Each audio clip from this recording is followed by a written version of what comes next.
Adapting a book means changing things. And in the Lord of the Rings trilogy, things start to change with the very first line. The world is changed. I feel it in the water. I feel it in the earth. I smell it in the air. Now, the line itself isn't a change. It is a line from the books, but it's not from the beginning of Fellowship of the Ring. It's from all the way at the end of Return of the King, from a scene where the hobbits stopped back in Fangorn Forest one last time on their way to the Shire. The opening line of Fellowship of the Ring comes from this chapter with Treebeard. This kind of thing happens a lot in these movies. As Peter Jackson and his co-writers wrangled Tolkien's books into manageable films, they constantly took dialogue from one character and gave it to someone else. This line originally belonged to Legolas. The dwarf breathes so loud we could have shot him in the dark. This one to Faramir. It is long since we had any hope. And this one to Elrond. This task was appointed to you, Frodo of the Shire. If you do not find a way, no one will. It's a pretty clear pattern for this trilogy. Whenever they needed a line of dialogue, they tried, as much as they could, to pull one from the books they were adapting. It turns the movies into something like a Tolkien remix rather than a straight adaptation. Things started to happen like, lines that Elrond would say in the book were given to Aragorn to say in the movie. A line that might appear in Lothlorien was suddenly, put into the minds of Moria. A demon of the ancient world. Nonetheless, they're still Tolkien's language, it's still his words. Now, it might seem natural to put Tolkien's words into an adaptation of Tolkien's books, but even for adaptations that are trying to be more traditionally faithful to a text, capturing the literal words on the page is not always a priority. For example, Denis Villeneuve's take on Dune does keep some of the most famous lines from the book. They tried to take the life of my son! Fear is the mind killer. Fear is the little death that brings obliteration. But he's actually removing the vast majority of Frank Herbert's dialogue and trying to convey things like conflicts between the story's religious systems through the movie's visuals.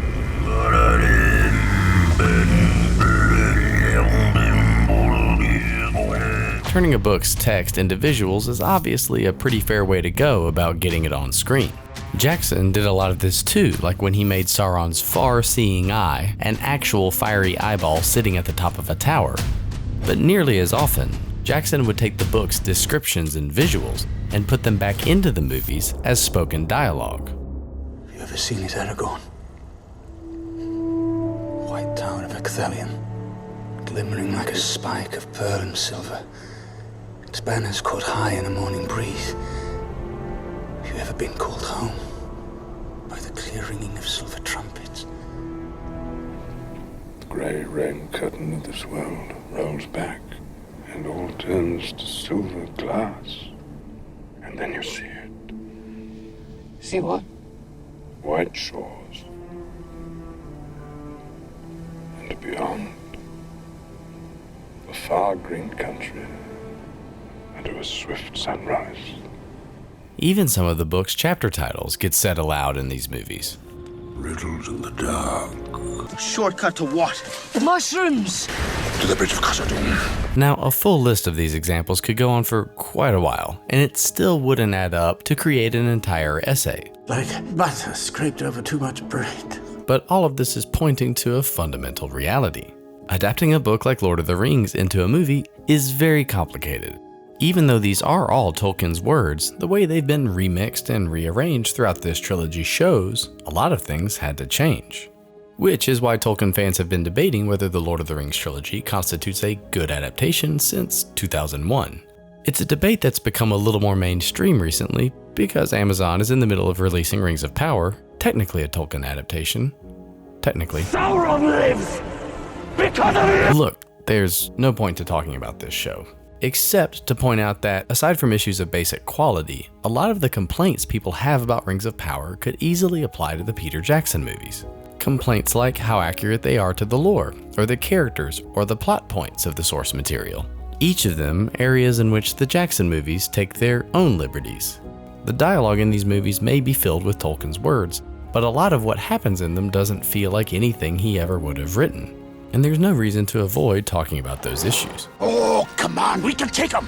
Tolkien's son, Christopher, has described these movies as action movies for teenagers, and, you know, he's not entirely wrong.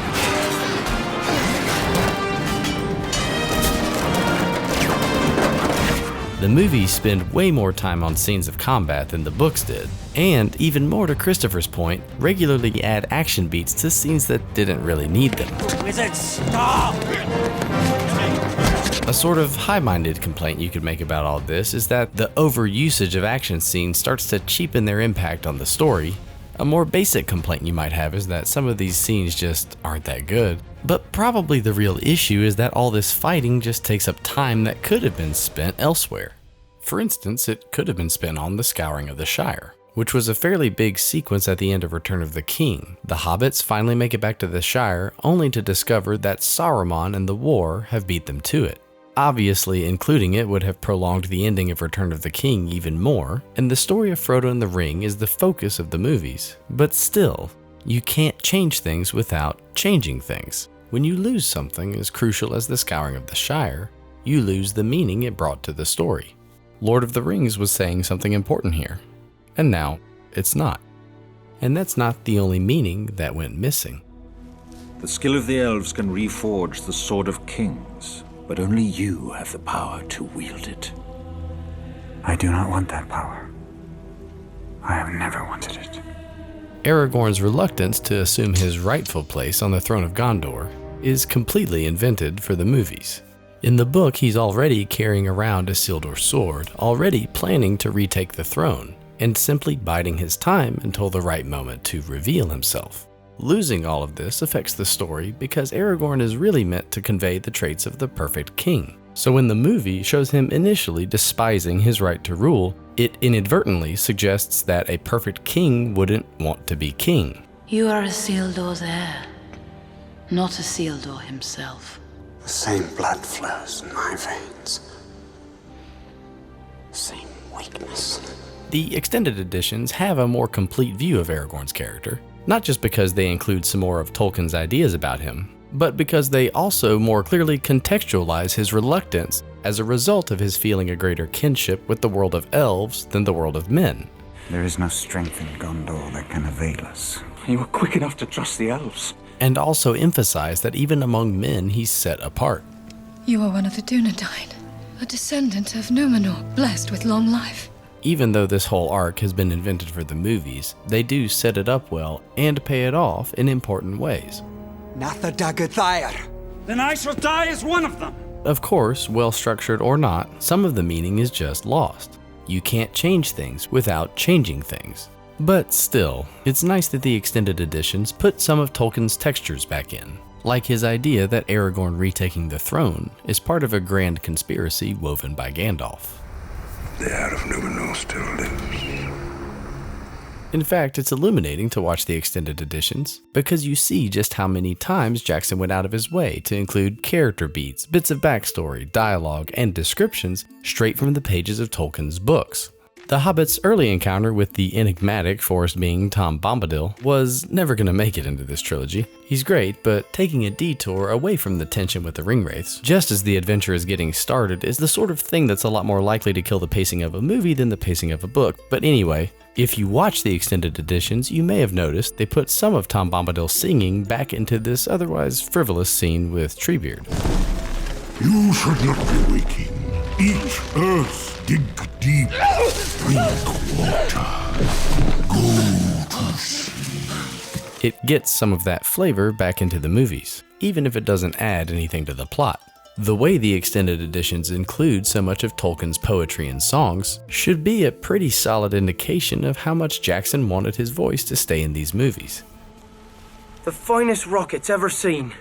They burst in stars of blue and green, or after thunder, silver showers came falling like a rain of flowers. Oh, that doesn't do them justice. And it suggests when he does make dramatic changes, it's likely not because he has some sort of problem with the books. A great case study in how these sorts of decisions get made is a character who was arguably changed more than Aragorn. In the books, Faramir is an extraordinarily noble man whose response when he's faced with the temptation of the ring is to say that he would not even pick it up if he found it on the side of the road. But in the movies, he becomes the biggest obstacle Frodo and Sam face for a good chunk of the Two Towers. the ring of power within my grasp. If you've read the book, it's jarring, and not just because the movie gets the plot wrong, but because it seems like the filmmakers are uncomfortable with the heroism written for these characters by Tolkien. We live in an era where every hero is being torn down, and when you watch The Two Towers now, it can feel like it's just another example of someone thoughtlessly doing that. And yet, if you listen to the rationale behind some of these changes, they sound less ideological and more simply practical. There are things about the book that just wouldn't work on screen. Peter knew it right from the word go. You don't intercut the huge climax of Helm's Deep with the huge climax of the confrontation with Shelob. Both would kill each other, they'd cancel each other out. In addition to giving the movie too many big climaxes, the chronology doesn't work either. In the books, Frodo and Sam pass by Minas Morgul at the same point they do in the movies, while the other characters are in the middle of Return of the King. But moving Shelob's lair to the appropriate part of the third movie left the second with only half an ending. You have the victory at Helm's Deep, but you also wanted to have something else resonate with Frodo and Sam. So Faramir's decision to help them was delayed until the most dramatically relevant moment. We had to push the obstacle to the point where it becomes dangerous to our mission. And it's worth noting that even if it takes him a little longer to get there, Faramir does wind up right back on the path Tolkien had written for him. Captain Faramir, you've shown your quality, sir. The very highest. The point is, the text that Tolkien wrote wasn't changed lightly. In fact, many small scenes seemingly exist just to create a space for some of his best passages. Like this dream, one of Tolkien's in real life, given to Faramir in the book, and finding its way to Eowyn in the movie. I dreamed I saw a great wave, climbing over green lands and above the hills. It was utterly dark in the abyss before my feet, but I could not turn. And yes, it was significant that Tolkien initially gave it to Faramir, but Eowyn saying it has a certain poetry about it, since it was with her Faramir initially shared it. Something similar happened with a line about Eowyn that was originally said by Gandalf in the Houses of Healing late in Return of the King, but given in the movies to Wormtongue early in The Two Towers. Who knows what you've spoken to the darkness in the bitter watches of the night, when all your life seems to shrink? I think Professor Tolkien, that would have upset him. But the importance of that speech, to me, is not that Gandalf says it, but that someone says it about her. You see it over and over in these movies. If Tolkien thought it was something worth writing down, it was treated like something worth saying out loud.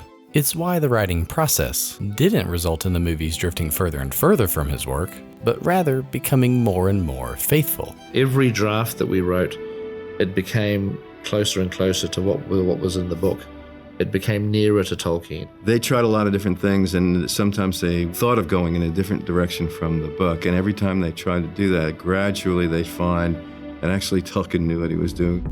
You would hope Tolkien knowing what he was doing would be obvious to people adapting his books. After all, isn't that kind of the point? That great stories are worth preserving in some way because they've proven they have something important to say.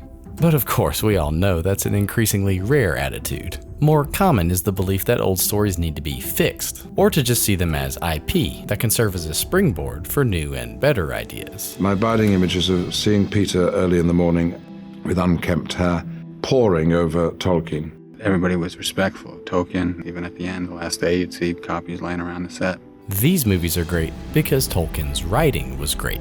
Jackson made changes, for better or worse, but his insistence on using Tolkien's own words meant the movies could retain his voice. And rising in his stirrups, he cried in a loud voice, more clear than any there had ever heard a mortal man achieve before. Arise, arise, riders of Theoden! Spear shall be shaken, shield be splintered, sword day, red day, ere the sun rises. Ride now, ride to Gondor! After him thunder the knights of his house, but he was ever before them.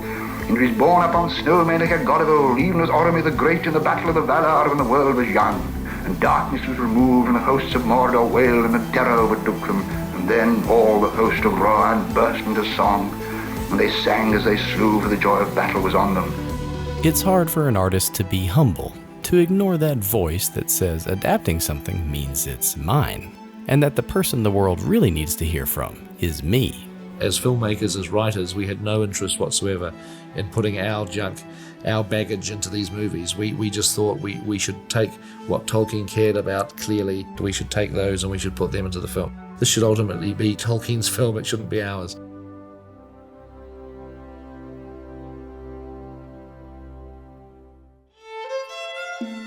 Thanks for watching, and thanks for your patience. If you enjoyed the video, you should read Lord of the Rings, and like and subscribe so you don't miss the next one. Hard to say exactly when it'll come, but easy to say where we're going next. We have our heading. Finally! Cast off those lines, weigh anchor, and crowd that canvas!